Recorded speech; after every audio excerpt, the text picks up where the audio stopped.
নির্বাচনের দিন যত ঘনিয়ে আসছে সারা দেশে ততই জমে উঠছে প্রচার।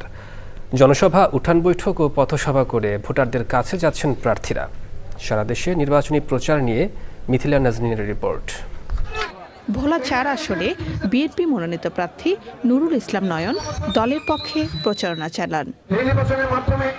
বরিশাল ১ আসনে নির্বাচনী প্রচার চালিয়েছেন বিএনপি প্রার্থী M Zahiruddin Swapan. Mithila Naznin, Channel I. দর্শক, এবারে সারা দেশের খবরাখবর নিয়ে প্রতিনিধিদের পাঠানো তথ্য ভিডিওচিত্রে আল মুকসিদের রিপোর্ট। বরিশালে আন্তর্জাতিক শিক্ষা দিবস উপলক্ষে বই পড়া প্রতিযোগিতা ও আলোচনা সভা হয়েছে। প্রধান অতিথি ছিলেন সদর উপজেলা নির্বাহী অফিসার মঞ্জুরা মোশাররফ।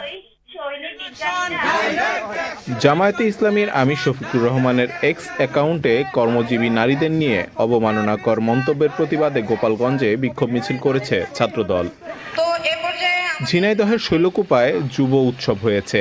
অনুষ্ঠানে জেলা সদর, শৈলকুপা ও হরিণাকুণ্ডু উপজেলার 7টি ক্লাস্টারের 200 বেকার যুব সদস্য অংশ নেন। যুবকদের অংশগ্রহণে